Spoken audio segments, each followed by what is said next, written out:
Blue moon alert, Gemini. Mercury is currently direct in the sign of Gemini, your sign, until the 8th of July. On the 8th, then your ruling planet of Mercury is going to ingress into the sign of Cancer the Crab, and then on the 23rd, enter into the sign of Leo the Lion.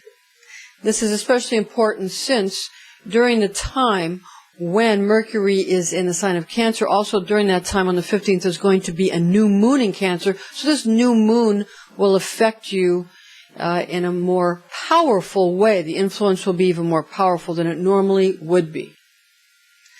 And also on the 4th of July, happy birthday, America, Mercury is sextile Jupiter. Now, let's see how your ruling planet of Mercury affects you this month, Gemini. I'm Pastor Rosemary, the Astrology Angel. Thank you for joining us. Your guardian angel of air is the mighty archangel Raphael, who rules over all the air signs. And he speaks to you through your teaching angel, who is Umbriel. So this is an angelic horoscope transmission from your Gemini angel Umbriel, who resides over your mutable air nature. And these are his messages for you in love, money, and health. First, a priority, the love transmission. Okay, on the 1st, there is the first full moon in July, and of course it's a blue moon month, so there's another one on the 31st, another full moon. Okay, but on the 1st is the first full moon, and that's in Sagittarius. We're using Greenwich Mean Time, and that is in the night, and it will be there just a few hours before it moves into Capricorn, the full moon. Now, it's 100% light on the 1st and 100% light on the 2nd. So you're going to have a little sliver of time where, a few hours where it's in Sagittarius, but 100% light nonetheless, this full moon. And then moving for the majority of the time, the full moon is going to be in Capricorn. Again, 100% light on the 1st and on the 2nd. Now, how is this going to affect you? What it's going to do is cause, that little bit of time in Sagittarius is going to cause an anticipation of what's to come. And then as soon as it moves into Capricorn very quickly, then there's going to be a feeling of, oh, I get it. I understand how I can be more important, more significant to my significant others, my family, my friends, my romantic relationships, spousal relationships, that kind of thing. So you understand that.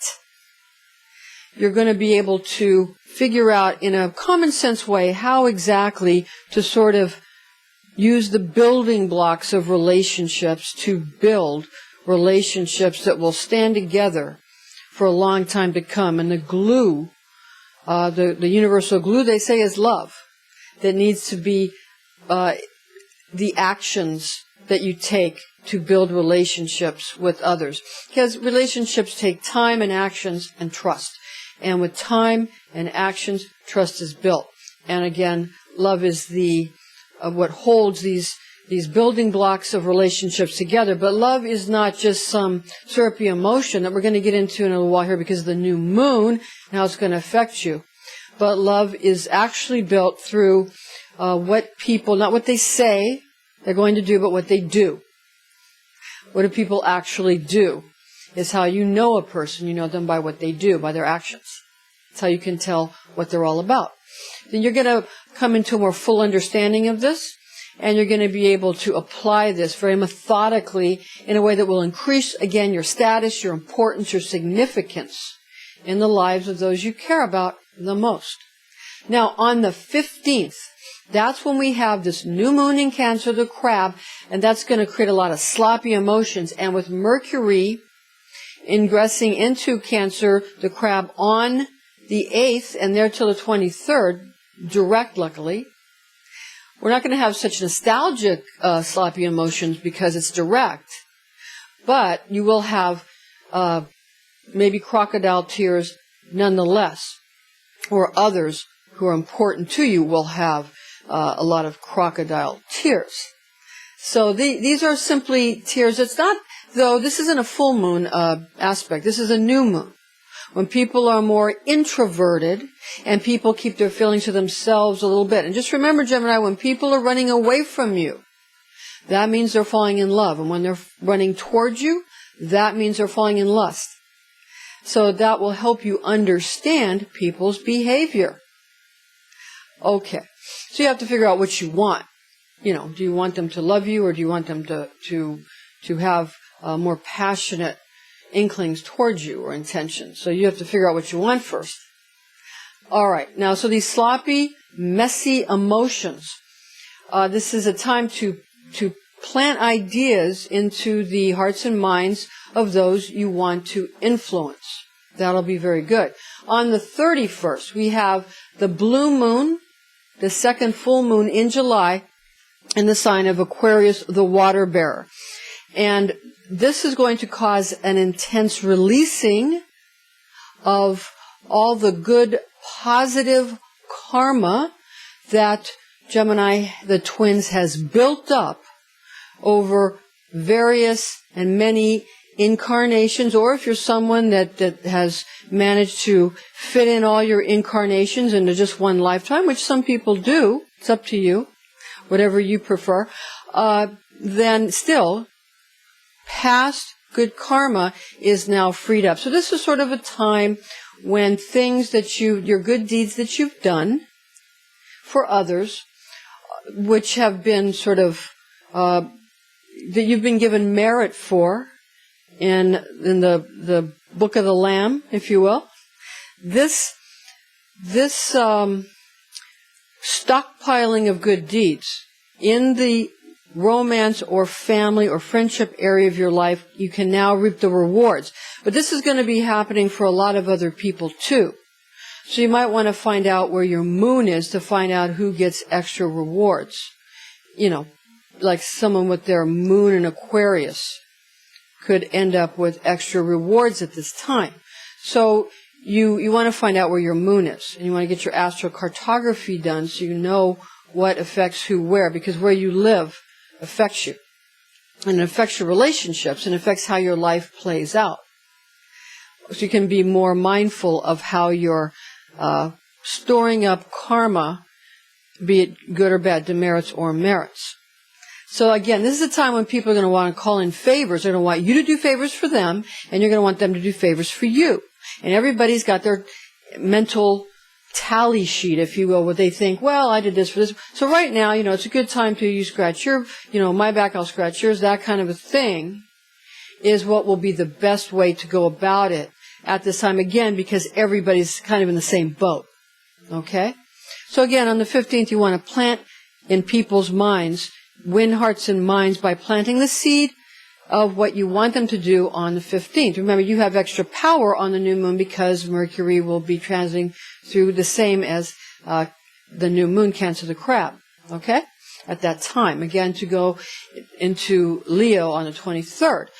Now, to move into the money aspect of this month's transmission from Umbriel, cash injections are going to be something that will be available to you in July, and you'll be able to also perk up any kind of investments that you've already made. So you can get cash injections to invest, or you can perk up investments you've already made by adding to and reallocating funds. Career moves will be quicker after the 23rd because of Mercury's ingress into Leo. So you'll have get a more feeling for things before that, but after that, because as Mercury is set to ingress Leo on the 23rd, it'll be quicker for you to be able to attain things you want at that time. And maybe quick isn't, well, Mercury's quick, but Leo's substantial, so and strengthening. So you will be able to see an uptick in, we'll say efficiency is probably a better word to use at that point. Now, some people, we're going to touch on this very quickly, have been asking us, a lot of people who have been getting readings have been asking what's going to happen over the next year or so regarding, in 2016, regarding, natural disasters, and even in July because of JADE HELM 15 that a lot of people are talking about, are concerned about. And because this is Christian astrology and we touch on the blue moons, the next blue moon's going to happen, well, that too.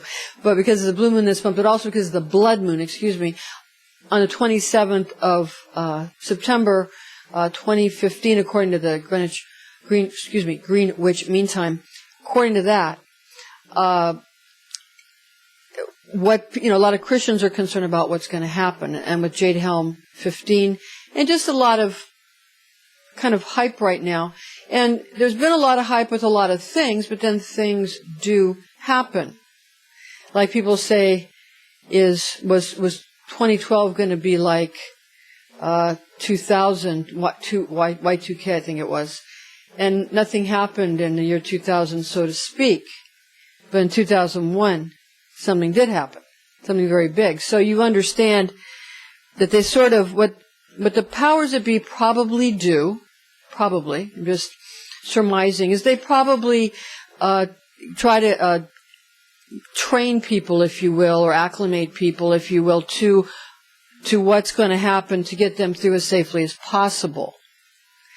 And JADE HELM 15 is most likely some kind of training exercise for not only the military, but also the police and also the public, in case there might be some natural disasters or people, getting into war because of various planetary situations. Okay? And one thing can cover up another, one thing can lead to another, but basically, people are feeling that from around July 15th, maybe to around, March or April of 2017, that this is a time frame where things could happen, involving all kinds of various prophecies. So we're just going to give you this real quick. This seems to be the time period, if you want to slice some time out from now till maybe March or April of 2017, it's probably a time when people want to think that maybe all the things you've been preparing for, this, you could utilize all the things that you prepared during this time. If something's going to happen, it's probably the time when it will happen. And some other individuals, like I believe David Icke had mentioned that 2016 was more important than 2012. And he's probably right. So this is a general feeling we're getting right now, and the transmission we've gotten from Raphael and some of the air angels today. So to try to not make this too long, we just put it like this. What does Scripture tell us? 3 days when you might not want to be outside and you need a place where you can either be in some kind of shelter, a cellar, a bomb shelter, or something like that. So you just need 3 days of that with 3 days of provisions as far as we can tell. Also, what else might happen? There might be 5 months, according to Scripture, where things could get pretty difficult. And you might, what does it say? They will want to die, but they won't be able to. Well, what could make you feel that way? Maybe it's not the 3 days where you need to be underground, but maybe, or in a cellar or something, but maybe it's a time when you can't get everything you can normally get. Say you have to have a certain vitamin, or you have to have a certain medication, or you have to have a certain this, that, or the other thing. There might not be life or death, but you could be very uncomfortable if you don't have it. Those kinds of things. That could last for 5 months. So let's say you're addicted to potato chips. So have your bag of potato chips that'll last you for 6 months. Have a stockpile of those things you just have to have, or whatever vitamins you think you have to have, or herbs you think you have to have, whatever it is. Who cares? Whatever you have to have enough for one, bag of potato chips to, for each day for 6 months. It says 5 months in the Bible. Throw an extra month on there to be extra safe, or 2 bags per day for 6 months to be super safe, and you'll have everything you need. That's the sort of the general idea. We're trying to make it lighthearted because, things, if we keep lighthearted, then things will be more lighthearted, and they won't get so awful. All right? So we're talking about what could happen with possible natural disasters or possible things that could cause, general communication systems or electricity, those kind of things to go out for a small amount of time. It could come back, the most, as we said, critical maybe 3 days and difficult maybe for 6 months. All right. That's enough of that. Okay. Moving into the health transmission from Umbriel. Adding on to this, what he wants to say is too many vitamins and too many herbs or too many things that we're consuming for ultimate health can tax the system just as much as things that are people consider unhealthy or toxic. So one doesn't want to overdo anything. And this was something that, and it's funny, it came right on the sort of the aftermath of what we just talked about. So maybe it's a chance for everybody to clean out their systems if we're all overdoing a little bit, trying to be so healthy and so strong. So what you want to do is, of course, cleanse the body, and you can drink water to cleanse the body and get the proper exercise that you need to sort of clear out the body, get plenty of fresh air. However, you don't want to overdo drinking water. Some people overdo drinking water, and you end up with a fluid and electrolyte imbalance. So you might want to, if you're going to work with different chakras, this month it's sort of good to cleanse your chakras, do balancing and cleansings. Remember that chakra work can be powerful, and so you want to talk with an expert. If you're not an expert, you can talk with an Ayurvedic expert in some of these areas that especially warn against the overconsumption of water that maybe a lot of Westerners do. You want to check with allopathic physicians, naturopathic physicians, anybody who's got, some kind of, usually dual degrees are better if they have allopathic, naturopathic combined with, a normal doctor. You're going to be doing just fine. All right, you understand. Naturopathic, homeopathic, allopathic, binary degrees are great. All right. Now, getting into the afterglow, some of the planetary facets and aspects that we thought would be important for you this month to highlight, the month of this blue moon. Okay, Mercury, again, is transiting direct all month, and it's going to be in Gemini, your sign, until the 8th when it transits into Cancer, and then it's going to transit into Leo on the 23rd, again, direct all month. Remember that full moon in Sagittarius that moves quickly into Capricorn on the 1st. The 2nd, Mercury sextile Uranus on the 2nd of July. Mercury sextile Uranus is friendly between you and Aquarius. On the 4th of July, again, happy birthday, America, Mercury sextile Jupiter is friendly for you and Pisces and Sagittarius. Now, on the 5th, Mercury is sextile Venus, and that's good for you and Libra and Taurus. Friendly, again. On the 8th, Mercury is to ingress the sign of Cancer, the crab. On the 13th, Mercury is trine Neptune. That puts you into an alliance, strong alliance with Pisces. And on the 15th, that new moon in Cancer, remember, and Mercury is also in the sign of Cancer at that time, again, making you more susceptible to this kind of crocodile tears event, but an introverted event, not an extroverted event. And again, also on the 15th, Mercury is opposing Pluto, which might cause trouble between you, Gemini, and Scorpio. Of course, that will pass, but just heads up on that. On the 16th, Mercury conjunct Mars. That's good for between you and Aries and Scorpio. That's the other ruling planet of Scorpio, so that's helpful between you and Scorpio. And then on the 19th, Mercury square Uranus is competitive for you in Aquarius. On the 22nd, Mercury trine Saturn puts you in alliance with Aquarius and Capricorn. And on the 23rd, Mercury again set to ingress Leo, and also on the 23rd, Sun conjunct Mercury. That's good, of course, for you and Leo, especially with Mercury's ingress into Leo, direct, and Sun conjunct Mercury on the 23rd, both on the 23rd, very good for you and Leo. On the 31st, again, the full moon in Aquarius, the blue moon. Okay, Gemini. Thank you for joining us. I'm Pastor Rosemary, the Astrology Angel. And join us again next month.